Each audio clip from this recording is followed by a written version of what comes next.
Hello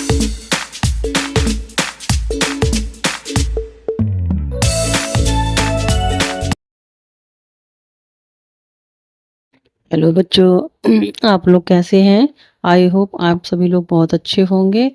हमने पिछली video में डिस्कस किए थे 20 क्वेश्चन। आज हम बाकी के 20 क्वेश्चन डिस्कस करेंगे। चलिए स्टार्ट करते हैं। हमारा 21 क्वेश्चन नंबर है, पर क्रम में लिखित अधिनियम 1881 की धारा 188 के तहत क्या दायित्व हैं। तो इसमें ऑप्शन दिए गए हैं, ए कठोर दायित्व, बी उपयुक्त दायित्व, सी ए और बी, और डी उपरोक्त में से कोई नहीं। तो इसका राइट आंसर है एक कठोर दायित्व।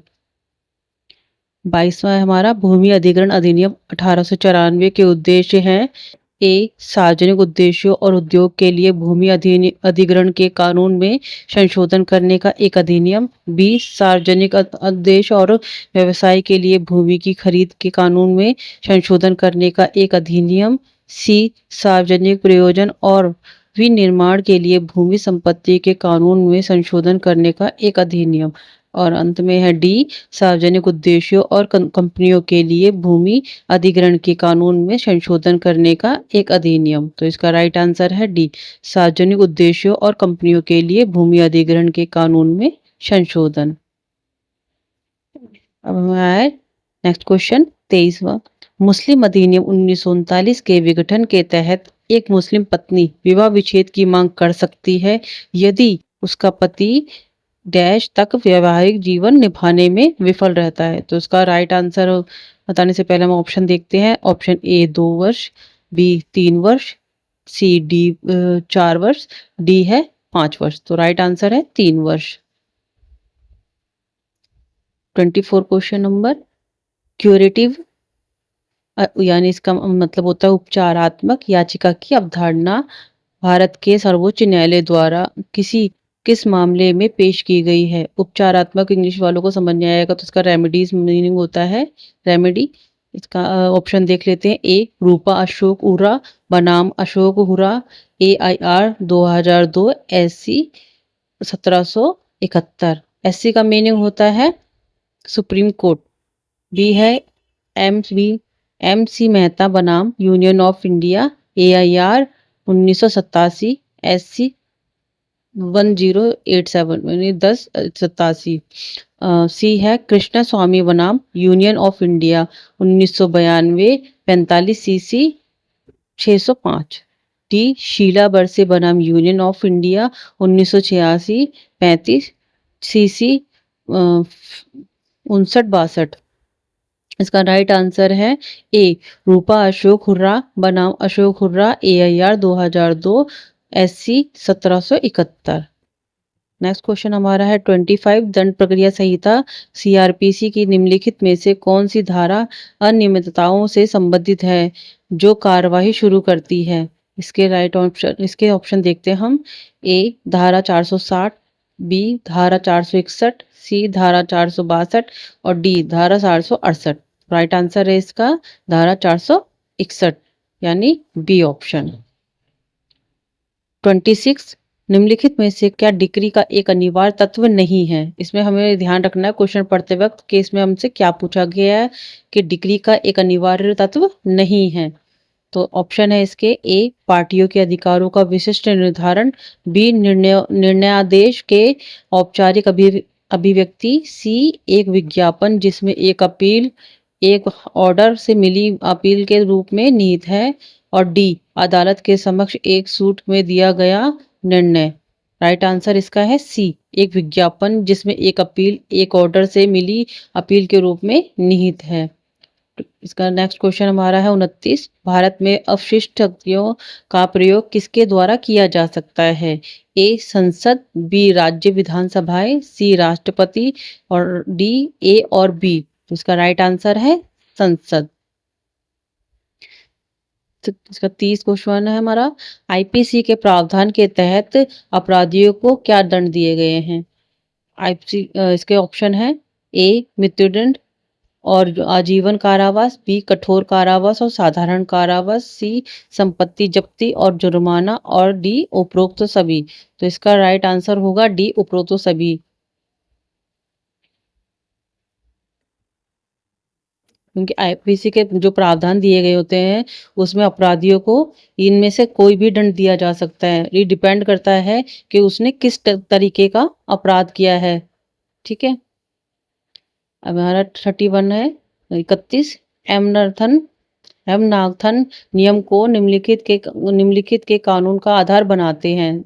पहला है शैशव, बी है हमारा नहीं, ए है शैशव, बी पागलपन, सी तथ्य की अज्ञानता और डी गलती। तो इसका राइट आंसर है बी पागलपन। 32 निम्नलिखित में से किस मामले में सुप्रीम कोर्ट ने माना है कि इंटरनेशनल कमिश्नल आर्बिट्रेशन वह है जिसमें भारत के बाहर आर्बिट्रेशन की अपनी न्यायिक या कानूनी सीट है। तो इसमें जो हमारे केसेस हैं वो देखेंगे हम। ऑप्शन ए में है भारतीय इंटरनेशनल बनाम बुक ट्रेडिंग एस से 2002, 4 S double C S C C 105। B है भारत एल्युमिनियम कंपनी बनाम Kaiser aluminium technical services N N I N C 2012, 9 S C C 552।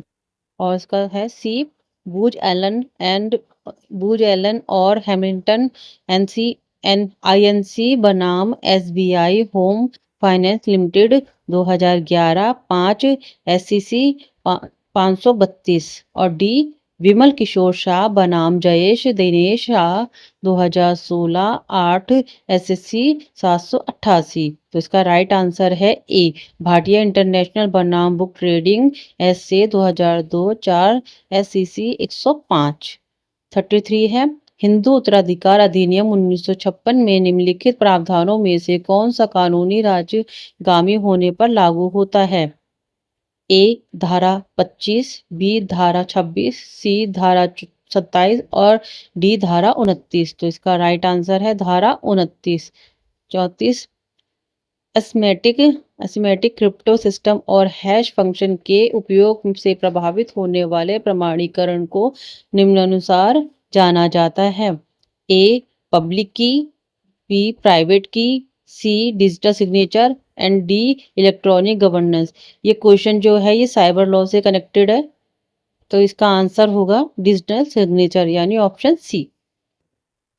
35 धारा 66 एफ के या 66 एफ के तहत साइबर आतंकवाद के लिए क्या सजा दंडनीय है। तो क्वेश्चन आपको पढ़ के ही समझ में आ गया होगा कि ये साइबर लॉ से रिलेटेड है। तो इसके ऑप्शन है ए 3 साल तक का कारावास या जुर्माना जो 2 लाख रुपए से ज्यादा नहीं हो सकता है या फिर दोनों। बी कारावास जिसमें 7 साल की सजा हो सकती है और जुर्माना भी देना होगा।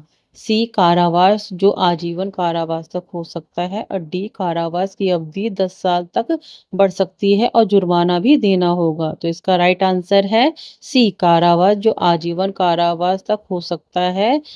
आतंक यानी साइबर आतंकवाद ये इसके लिए पनिशमेंट है। 36 industrial institute disputes act industrial dispute act 1947 की धारा 2 जे के संदर्भ में उद्योग इंडस्ट्री का मतलब बताना आपको। तो इसका है पहला बिजनेस ट्रेडिंग अंडरटेकिंग, दूसरा निर्माण या नियोक्ताओं को बुलाना, तीसरा है किसी भी तरह की कॉलिंग सेवा रोजगार हस्तकला शामिल, या चौथा काम करने वालों का औद्योगिक व्यवसाय।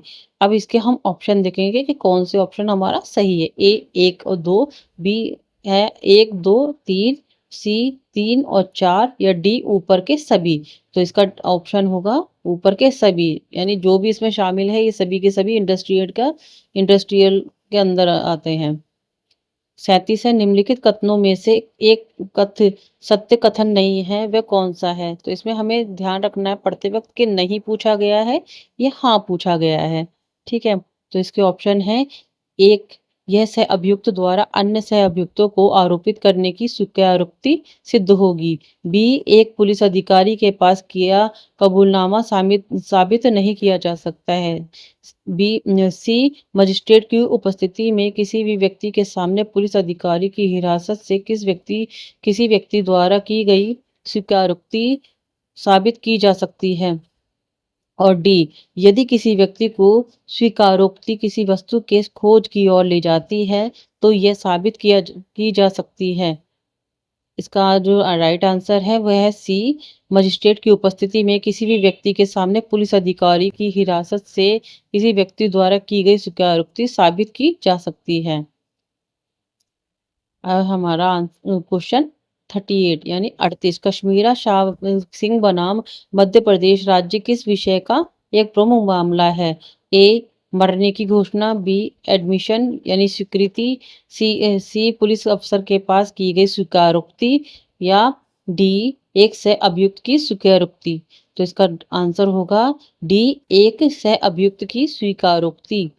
39वां, भारत में पहली बार सर जेम्स विल्सन द्वारा किस वर्ष में आयकर पेश किया गया था?